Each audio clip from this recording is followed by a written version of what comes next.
สบายดีพี่น้องมื้อนี้พามาหน้าเนาะมาหน้าอีตืมหอบเขากะบางให้เดียวหนึ่งนี่นะให้เดียวเด่นตัวนี้เป็นให้เดียวนี่เดี๋ยวซ้ำนี่โอ้ปีนี้นี่บ่คือว่าบ่ได้แล้วนี่นะเขาหน้าเฮาเดี๋ยวเฮาย่างไปเบิ่งข้างหน้ากันเลยแดดฮอดแท้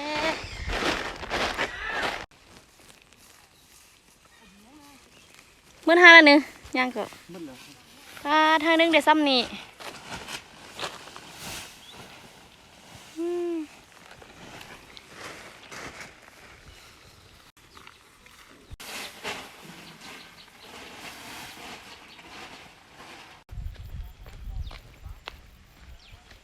นักอยู่บ่เบาเนอะโอ้ยบ่ได้หอยยังหรอกว่าเอาแค่นี้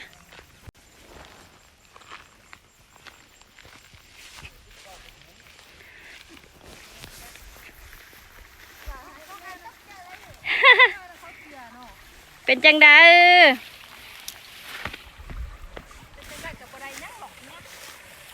โอ้ยมันไปเวียงจังซื้อไม่ได้บ่ได้ซื้อนักเดียวบ่ธรรมดา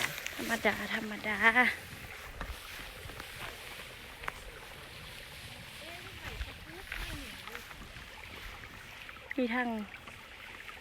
คนเก็บแล้วก็คนอันนั้นอาสู้เจอเป็นกำลังเจอให้มือแรงสิเอาเบี้ยให้ดอกถ้าเงินบ่พอก็เอาเล้าเนาะน้ำมะพร้าวเอาก็ได้ทุกมือจะเอาทุกมือบ่แดดคลิปเลยอเมเขาสิอะไรฮะ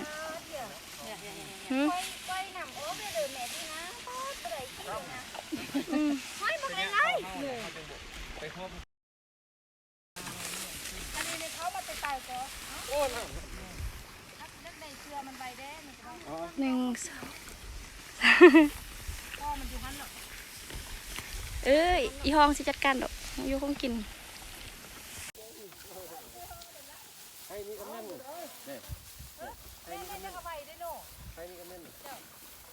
เขาไม่ยังนี่เขามาจะตายเขาไว้เบ้าให้ตัวนี้ให้กับมือเขามาจะตายเขาให้ซ้ำให้ขึ้น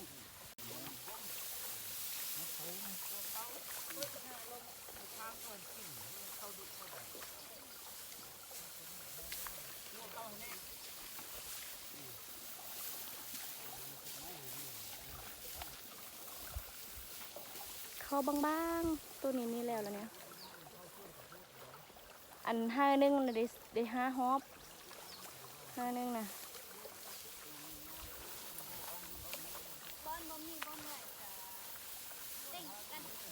13 คนเนาะมื้อนี้นะ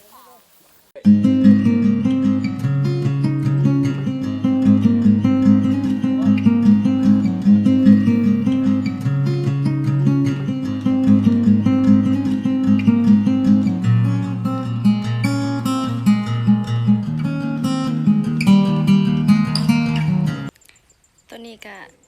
นั่งเบิ้งเขาเจ้าฮอบเนาะฮอบมาได้ถือว่าหมดทุกให้แล้วยังเหลือแต่ให้เดียวน้อยนึงเนาะแล้วได้เข้ามา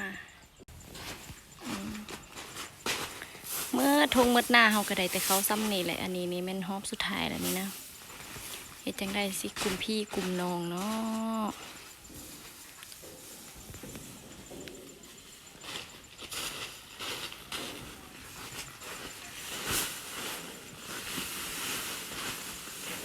มาลงเฝ้าเขากันแล้วเนี่ยเข้าเครื่องใครที่ใดจะเข้า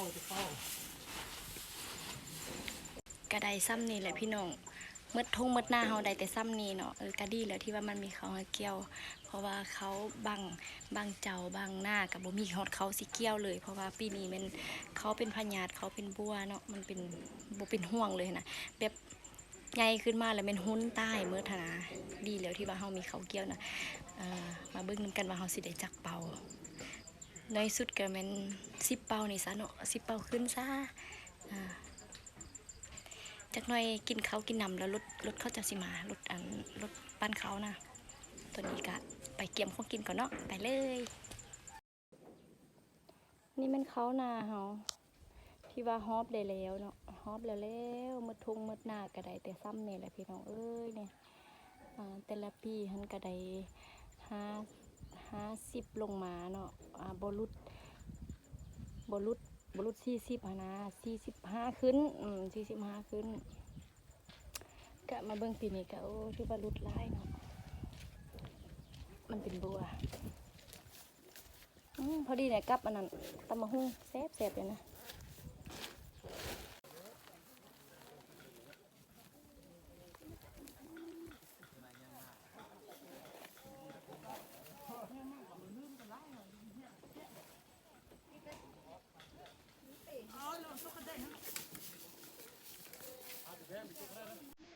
เทศกาลเบิ่งเขา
เข้าเลยจะบอกเข้ามาอีกอะไรไหมเอามัน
มาฮอดนี้การปั้นข้าวหน้าเฮาก็ถือว่าสำเร็จเสร็จสิ้นไปด้วยดีเนาะได้ทั้งหมดอยู่20เป๋า